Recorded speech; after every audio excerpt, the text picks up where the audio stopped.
اور دسیوں آپ کے سبجیکٹس ہوں گے تو، لیکن قرآن ہمارے درس نصاب میں شامل نہیں ہے۔ اور یہ وہ ملک ہے جس کی کلمے کے نام پر آپ نے مطالبہ کیا تھا اور بنوایا تھا، اللہ تعالیٰ نے دیا ہے آپ کو، لیکن اس میں قرآن نہیں ہے۔ کسی بھی سطح پر قرآن کی کوئی اہمیت نہیں ہے، اور اگر ہے تو صرف وہ باتیں ہیں۔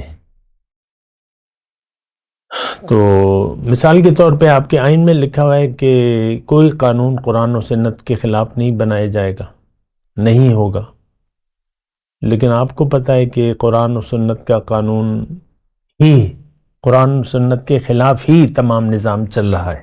اللہ اکبر اللہ اکبر اللہ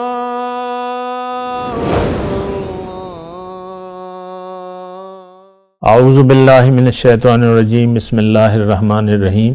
اللہم صلی علی سیدنا محمد معدن الجود والکرم وآلہ وسلم۔ سامعین و ناظرین کرام، السلام علیکم ورحمۃ اللہ وبرکاتہ۔ آج کا ہمارا موضوع قرآن کی ہمارے لیے کتنی اہمیت ہے۔ دیکھیں، یہ بہت ہی اہم بات ہے اور موضوع ہے، اور اس پر افسوس کی بات یہ ہے کہ قرآن کی ہمارے لیے کوئی اہمیت نہیں ہے۔ میں امت مسلمہ کی بات کر رہا ہوں،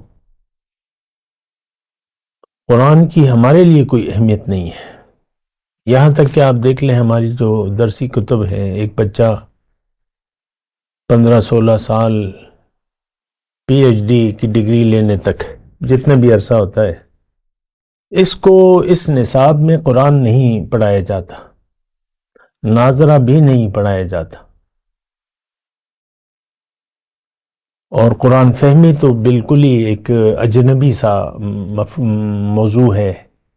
اور دسیوں آپ کے سبجیکٹس ہوں گے تو، لیکن قرآن ہمارے درس نصاب میں شامل نہیں ہے۔ اور یہ وہ ملک ہے جس کی کلمے کے نام پر آپ نے مطالبہ کیا تھا اور بنوایا تھا، اللہ تعالیٰ نے دیا ہے آپ کو، لیکن اس میں قرآن نہیں ہے۔ کسی بھی سطح پر قرآن کی کوئی اہمیت نہیں ہے، اور اگر ہے تو صرف وہ باتیں ہیں۔ تو مثال کے طور پہ آپ کے آئین میں لکھا ہوا ہے کہ کوئی قانون قرآن و سنت کے خلاف نہیں بنایا جائے گا، نہیں ہوگا، لیکن آپ کو پتہ ہے کہ قرآن و سنت کا قانون ہی، قرآن و سنت کے خلاف ہی تمام نظام چل رہا ہے، جو کچھ بھی ہو رہا ہے۔ تو دیکھیں، قرآن جو ہے، میں اپنے موضوع کی طرف آتا ہوں۔ قرآن کیا ہے؟ یہ کامیابی کا ایک راستہ ہمیں بتاتا ہے، ایک وے ہے، ایک راستہ ہے۔ دیکھیں، آسانی سے یہ بات ہم سمجھ سکتے ہیں۔ آپ اگر مردان میں ہیں اور آپ کا کام جو ہے، یعنی آپ کا مکان یا آپ کا گھر، کسی وجہ سے آپ یہاں آ گئے مردان میں، 2 دن ہوٹل میں آپ نے سٹے کر لیا، اور یہ میں ایک مثال دے رہا ہوں چھوٹی سی۔ پنڈی کا ایک راستہ ہے، لیکن اگر وہ آپ بھول گئے، مختلف راستے ہیں، آپ کو پتہ ہی نہیں ہے، ایسا ہوتا ہے نا، انسان بھول جاتا ہے، راستہ بھول گئے، تو پھر آپ کیا کریں گے؟ یا تو کسی سے پوچھیں گے، یا جو بھی ہوگا۔ راستہ، یہ ایک جملہ کیا ہے؟ جملہ یہ ہے کہ ہر منزل کا ایک راستہ ہوتا ہے، ہر منزل کا ایک راستہ ہوتا ہے، اور ہماری جو منزل ہے، اللہ ہماری منزل ہے، اور اس تک ایک ہی راستہ جاتا ہے۔ ان ربی علی صراط مستقیم، میرا رب سیدھے راستے پر ہے۔ ٹھیک ہے، میں مختصر بات کروں، سیدھا راستہ اللہ کا راستہ ہے۔ وَإِنَّكَ لَتَهْدِي إِلَى صِرَاطٍ مستقیم، آپ ان کو ہدایت دینے والے ہیں صراط مستقیم کی طرف۔ صراط اللہ الذی، اب یہ راستہ کس کا ہے؟ یہ اس ذات کا راستہ ہے جس کے لیے ہے جو کچھ آسمانوں میں ہے اور زمین میں ہے۔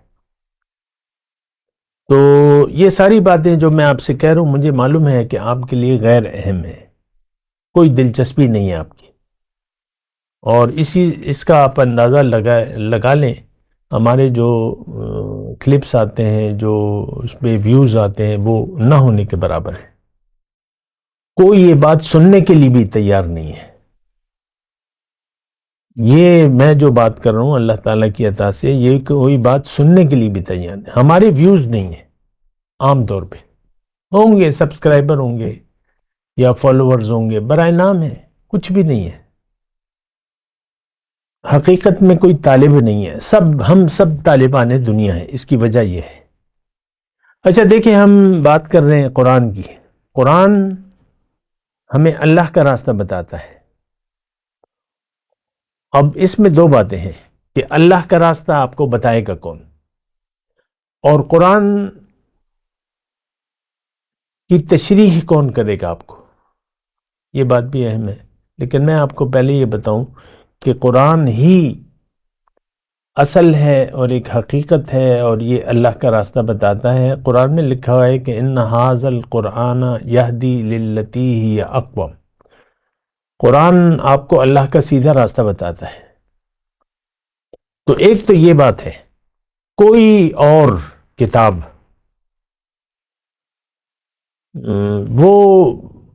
وہ چیز نہیں ہو سکتی اس میں۔ قرآن اہم ہے، قرآن بنیادی اللہ کا کلام ہے، اور اس میں تمام تفصیل لکل شیء کے الفاظ ہیں قرآن میں۔ ہر ہدایت کے لیے جو چیز ضروری تھی وہ اس میں بیان ہو گئی ہے۔ ہر چیز کی ایک تفصیل موجود ہے قرآن میں، کہ آپ کو اب ہر چیز کیا، آپ کی زندگی کی کامیابی کے لیے زندگی کا مقصد کیا ہے، اس کا راستہ کیا ہے، آپ زندگی کیسے گزاریں، کس لیے گزاریں اور کیسے گزاریں، یہ قرآن میں لکھا ہوا ہے۔ اور پھر اس کی تفصیل اپنے قول سے اور عمل سے حضور صلی اللہ علیہ وسلم نے بیان کی ہے۔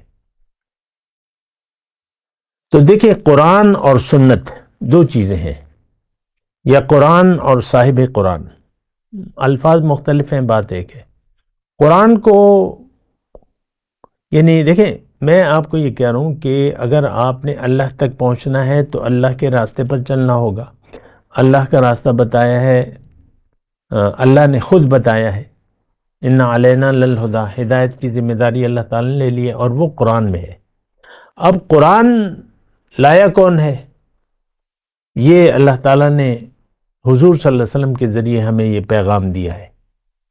اب دوسری اس میں بات یہ ہے کہ اگر آپ قرآن کی عملی تفسیر دیکھنا چاہتے ہیں تو وہ حضور صلی اللہ علیہ وسلم کا اسوہ ہے۔ تو اب یعنی اگر آپ قرآن کو پر عمل کرنا چاہتے ہیں تو آپ کو سیرت نبوی سے استفادہ کرنا ہوگا، اور اللہ کے رسول کے طریقے کے مطابق زندگی گزارنی ہوگی۔ رسول کی اطاعت جو ہے وہ فرض ہے۔ اطیعوا اللہ و اطیعوا الرسول، اللہ کی اطاعت کرو، اس کے رسول کی اطاعت کرو۔ اللہ تعالیٰ نے فرمایا ہے قرآن میں کہ ما ارسلنا من رسول الا لیطاع باذن اللہ، میں نے کسی رسول کو نہیں بھجوایا لیکن اس لیے کہ اس کی اطاعت کی جائے، اس کی اطاعت کی جائے۔ رسول کی اطاعت کے ذریعے ہی آپ قرآن پر عمل کر سکتے ہیں، قرآن پر عمل کر سکتے ہیں۔ یعنی قرآن پر آپ عمل کیسے کریں گے؟ آپ رسول کی اطاعت کریں، تو اس کے ذریعے آپ جو ہے اپنی منزل تک پہنچ جائیں گے۔ اللہ تعالیٰ نے قرآن میں فرمایا من یطع الرسول من یطع الرسول فقد اطاع اللہ، جس نے رسول کی اطاعت کی اس نے اللہ کی اطاعت کی۔ اب یہ میں آپ کو بتا رہا ہوں کہ قرآن کی کتنی اہمیت ہے۔ قرآن کی تو میں نے آپ کو کہا کہ بنیادی اہمیت ہے، یہ اللہ کا راستہ ہمیں بتاتی ہے، اور لیکن اس کے لیے پھر رسول کی اطاعت کی ضرورت ہے۔ جیسے کہ میں نے ابھی آیت مبارکہ پڑھی کہ ما ارسلنا من رسول الا لیطاع باذن اللہ، میں نے کوئی بھی رسول نہیں بھجوائے لیکن اس لیے کہ اس کی اطاعت کی جائے، اس کے راستے پر چلا جائے، کیونکہ رسول، اس میں نقطہ یہ ہے کہ انک علی صراط مستقیم، آپ سیدھے راستے پر ہیں، تو جو رسول کے راستے پر چلا اس نے سیدھے وہ اللہ کو پالے گا۔ تو قرآن پر عمل کا بہترین طریقہ جو ہے اسوہ رسول کی پیروی ہے، اللہ کے رسول کے راستے کا۔ اور یہ تو دیکھیں قرآن میں بھی یہ بات لکھی ہے، لیکن یہ بات کرتے ہیں ایک وقفے کے بعد۔ وآخر دعوانا الحمدللہ رب العالمین۔ مولاي صل وسلم دائما ابدا على حبيبك خير الخلق كلهم